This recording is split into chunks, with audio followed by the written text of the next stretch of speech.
we continue our investigation of Lamech. Remember, Lamech is the 5th generation from Cain. So we are looking at him. We are looking at his family as this has been revealed to us in the Bible. However, we are camping here because there are lessons for us to learn. There are instruction, there are correction, there are rebuke, there are equipping for us. Remember what the Bible says in the book of 1 Corinthians chapter 10 verse 11 and Romans chapter 15 verse 4. I'm reading from the Expanded Bible. 1 Corinthians chapter 10 verse 11. The things that happened to those people are examples, and that include Cain. They were written down to teach, instruct, warn us who will live in the final days of this age, for whom the end, the climax, and the culmination of the age has come. Let's read Romans chapter 15 verse 4, still in the Expanded Bible. For everything that was written in the past was written to teach us. The scripture give us patience, endurance, and encouragement so that we can have hope. And this is the reason why we are spending so much time looking at this character. And we have seen that indeed the Lamech family is a remarkable family. Very, very remarkable. 3 sons in the family. They were inventors of commerce, inventors of art, inventors of technologies. And the daughter was lovely. And Lamech himself was a man of power. Lamech himself was a man of talent. But the Bible exposed a dark side to this family. And last episode, we start examining this dark side of the Lamech family. So let us read Genesis. We are going to read verse 19, then we'll jump down to verses 23 to 24. And Lamech took unto him 2 wives. The name of the one was Ada, and the name of the other was what? Zillah. Verse 23 now. And Lamech said unto his wife Ada and Zillah, Hear my voice, you wives of Lamech. Hearken unto my speech, for I have slain a man to my wounding, and a young man to my hurt. If Cain shall be avenged 7-fold, truly Lamech 70 times 7-fold. The Bible clearly told us at least that this man was a polygamist. He was the first recorded polygamist in the Bible. So from Cain to Lamech. So that was the story. And Lamech married 2 wives, Ada and Zillah. And we have looked at what those names mean. Cain means dedicated. We have gone from Cain dedicated 5 generations down the line to Lamech, who is powerful. And last episode, we saw the meaning of his wife, and we look at the implication, or we look at the possibility, or we look at how those names may really have told us something about this man Lamech. So the name of the first wife of Lamech was Ada, which means ornament. And the name of the second wife is Zillah, which means shade. And that is what we have seen in our previous episode, that Lamech is the first polygamist mentioned in the Bible. And a commentator put it this way, that in the person of Lamech, the ethical aspect of marriage, as ordained by God, was turned into the lust of the eye and the lust of the flesh. The ethical aspect of marriage, as ordained by God, was turned into the lust of the eye and the lust of the flesh. So today we want to explore this topic of polygamy. So the question is, what is polygamy? Is polygamy really wrong? If so, what is wrong with it?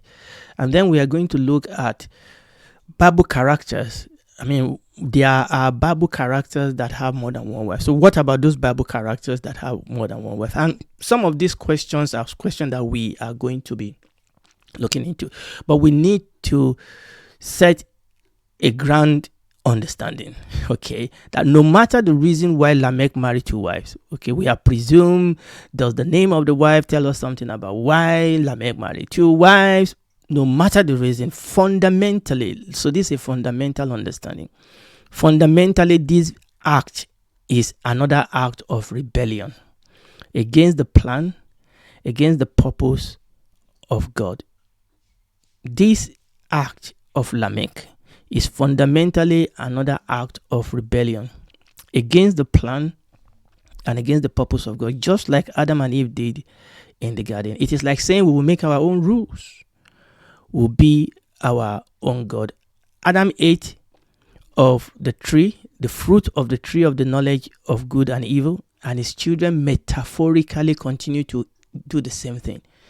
His children continue metaphorically to eat of the fruit of this tree of the knowledge of good and evil. Now, someone described polygamy this way. Someone described polygamy as an open display of sex vices by human race. And I agree with that. That a doorway is like opening a keg of worm or a bottle of worm. Someone described polygamy as an open display of sex vices by human race. So let's go back again to the very beginning. We are looking at this question. What is polygamy? Is it wrong? If it is wrong, what's wrong with it? What about this character in the scripture that we've read that have more than one wife? But let's go back again to the beginning. God created Adam and Eve. Yes.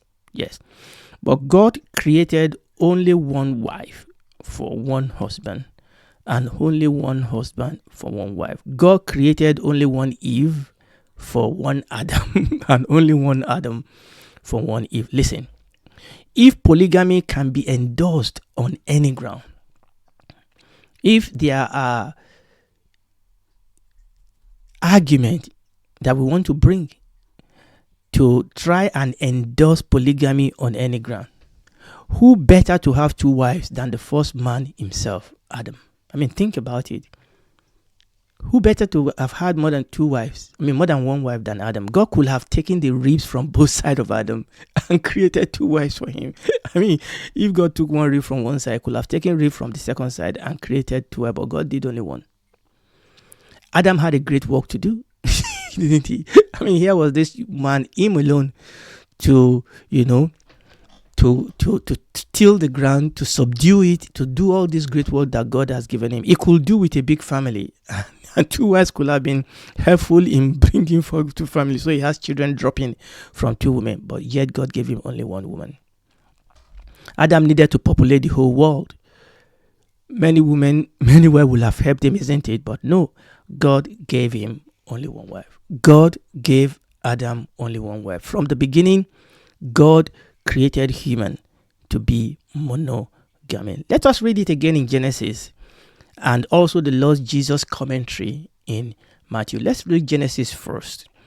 Genesis chapter 1, we read verse 18 first. And the Lord said, "It is not good that the man should be alone. I will make him an helpmate for him," from verse 21. And look at those words that I emphasize from verse 21 now. And the Lord God caused a deep sleep to fall upon Adam, and he slept, and he took what? One rib. One of his ribs, not two ribs, one. He took one. Why did he take one? And he closed the flesh instead thereof. And the rib which the Lord has taken from a man, he made what? A woman. God took one rib because God was going to create one woman. So God made a woman, not the woman, not two women. God made one woman, not a man. God made one woman, not two women, and brought her to the man. And Adam said, "This is now bone of my bones and flesh of my flesh. She shall be called woman, because she was taken out of the man. Therefore shall one man, a man, leave his father and his mother, and shall cleave unto his wife, and they shall be one flesh." So it is one man from one one man that was born of one man, and another that was born of another one man and another one woman, that will have to be joined to his wife, who is just one woman. I think that is probably very clear. Let's read our God's commentary on this. Matthew chapter 19 verses 3 to 6. The Pharisees also came unto him, that's unto the Lord Jesus, tempting him, saying unto him, "Is it lawful for a man to put away his wife for every cause?" And he, the Lord Jesus, answered and said unto them, "Have you not read that he, that is God, which made them at the beginning, made them what? Male and female. And said, For this cause shall a man leave his father and mother, and shall be cleaved to his wife, and they shall become one flesh. Therefore, they are no more twain. He didn't say there were three. He said there were no more two.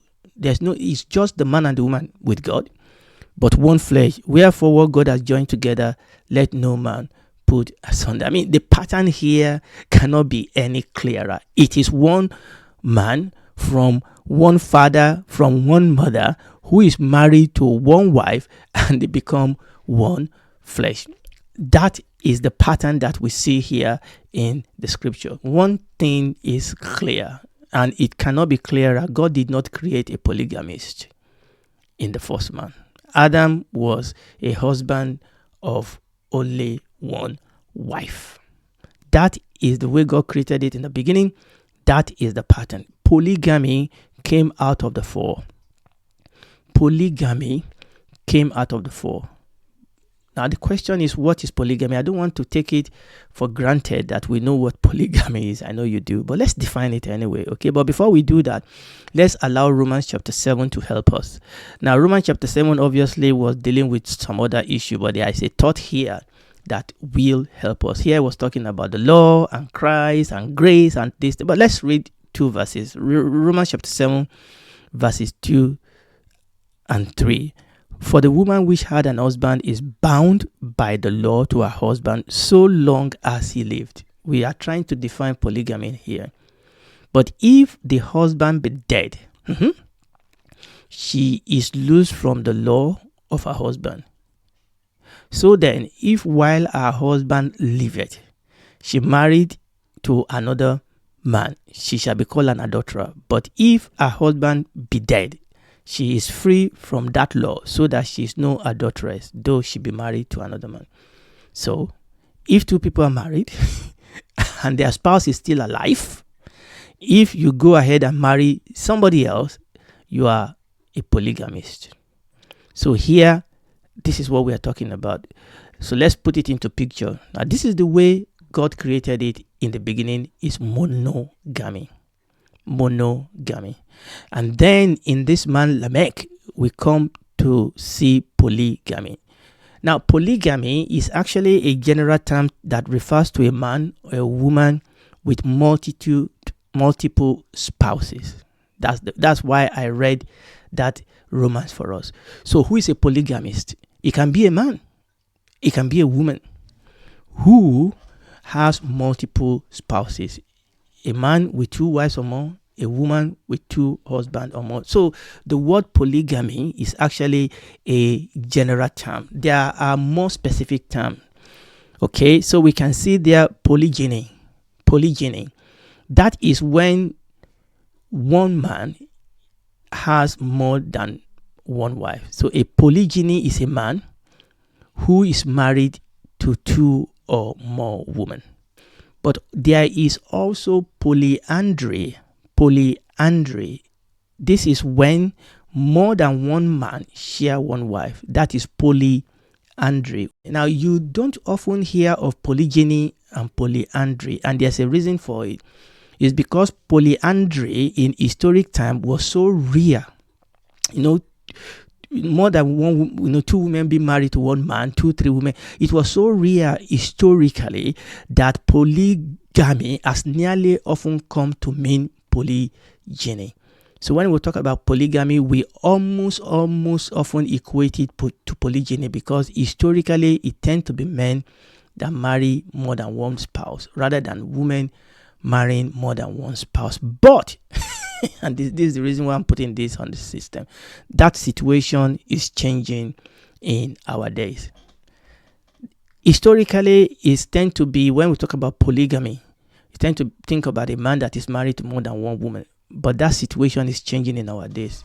Today, people practice what is called flexible and open marriage. And these are championed oftentimes by some popular celebrities couple. For example, we all know about the most publicized relationship between Will Smith and his wife Jada. So we have this situation where all these celebrities are advertising this type of flexible marriage or open marriage, in which case the woman is married to the man, one woman, one man, but they also have open sexual relationship with other people. So essentially, we have a man that have more than one woman, or a woman that have more than one man. So these practices are fast becoming normalized and mainstream today, and they are being pushed by these celebrities that have so much influence on the young people. But what we are saying is that this is what we are saying. No matter how much polygamy, polygyny, polyandry, and the likes become acceptable and mainstream, it does not change the fact that in the beginning, God did not create polygamists. The plan of God was one man, one woman. Adam was a husband of one wife, and that polygamy came out of the fall. You may then ask, but What about Bible characters that have more than one wife? Okay, good question. Let us look at this question a little bit closer. Let's look at it a little bit closer. These Bible characters that this question often refer to, that marry more than one wife, oftentimes they are inevitably Old Testament characters. Okay, so even though people say, what about this Bible character? Inevitably, this character that people are talking about, they are Old Testament character. I mean, think about it. Can you tell me any New Testament biblical saint that was a polygamist? Think about it. Peter, John, James, Paul and Silas. Yeah, think about it. Can you think of anything? Priscilla and Aquila? No, not in the New Testament. So oftentimes when people ask this question, you will see that this character they are thinking about are inevitably Old Testament character. We'll come to them, but let's understand what this question is failing to say. We have seen how at the beginning God only created one husband for one wife and one wife for one husband. And what we will see is that this is the same pattern that we see in the New Testament. Obviously, something went wrong in between that. We'll come to that. So let's understand that from the beginning, that's the way it was. It was monogamy, and that is the way it is going to be in the end. That is the way God created it. Not just in the beginning when Jesus came and redeemed us and restored us. The relationship that is obviously promoted and established in the New Testament, we're going to read some of them, is that of one man and one woman. New Testament instruction to Christians regarding marriage has always referred to monogamy. And this is remarkable. This is remarkable in the sense that the Roman Empire that were ruling Israel and that were ruling during the time of the early Christian, their custom and habit was that of polygamy, an endless cycle of marriage and divorce and remarry and divorce, and that was the cycle. It was a loose society, and despite that, the New Testament instruction to Christians regarding marriage has always referred to monogamy. And we have already read an example of that today in Romans chapter 7 verses 2 to 3, but let us read some more. I'm going to read through a few more and then we will round up today, God helping us. So let's just read 1 Corinthians chapter 7 verse 2. Remember, obviously, all this portion of the scripture that I'm going to read were given in different contexts, but they touch on what we are dealing with today. We are looking at the instruction that were given to Christians with respect to marriage. 1 Corinthians chapter 7 verse 2. Nevertheless, to avoid fornication, let every man have his own wife, and let every woman have her own husband. Not that let every man have two wives. Let every man have his own wife, not his own wives. And let every woman have her own husband. Hebrews chapter 13 verse 4. Marriage is honorable in all, the bed undefiled, but whoremongers and what? Adulterers God will judge. And we have read in that Roman what adultery is. The Bible says marriage is honorable. The honorable marriage is the marriage between one man and one woman, and that is the instruction that we see in the scripture. Let's read Ephesians chapter 5 verse 33, and this was where the Lord Jesus Christ was actually, where the Holy Spirit was talking about the relationship between the Lord Jesus Christ and the church, and he actually used the relationship between man and woman to try and illustrate that for us. And the last verse, I believe this was the last verse, is Ephesians chapter 5 verse 33. I'm not sure whether I'm right, but yes, 5:33. Nevertheless, let every one of you in particular so love his wife as himself, and the wife see that she reverence her husband. So the instruction that we see in the Old Testament consistently is always the relationship between one man and one woman. That is the New Testament instruction to Christians regarding marriage. It has always been monogamy. So essentially what we are saying is that what we see in the person of Lamech is actually a confrontation, a rebellion, just like Adam and Eve. Just like Adam and Eve ate of the fruit of the tree of the knowledge and evil, just like that was direct rebellion, direct disobedience to a clear instruction of God, the same way Lamech marrying 2 wives was a direct rebellion, a direct disobedience of God's clear instruction. It was an act of rebellion. It was an act of evil. It was an act of wickedness. And the New Testament pattern for marriage, according to the scripture, is still monogamy. Now, don't get this confused with people who lost their spouse and marry somebody else. And that is why it is important when we say the other partner is still alive. If that other partner is dead, it's a different thing. Okay? It's a different thing. And the Bible also talk about, and I'm not going to go into that today, when people divorce, when the unbeliever divorce the believer. The Bible talks about the fact that the believer is no more under bondage to such individual. We are not talking about those type of situation. Now, there's still a couple of things to say about this issue of divorce and remarriage, but that's not what I'm dealing with today. But we are talking about 2 people that are married, that are legally married, that still stay married, and they are maintaining relationship, whether the other partner knows it or not. You are married to a wife, but you have another mistress outside. Or you are married to a woman, but you have another mistress outside. You rent a house for them and they live there. Or you are married to a man, but you are maintaining a relationship with somebody else. Or whether it is this thing that is called flexible marriage or open marriage, where the 2 people actually are aware that their spouses are maintaining sexual relationship with other, people. Every single one of those are evil and they are affront to God. Now, that's not what I'm saying. I didn't say that. That's what the Bible says. It is the Bible. I'm just saying God's word after him. I'm just preaching God's word after him. And that is what we see in this man, Lamech. So we are looking at the evil of this man. Now, this is just the beginning of the wickedness of this man. We're going to stop here today, but we are going to see that this is just an open door into the heart of the wickedness in the heart of this man.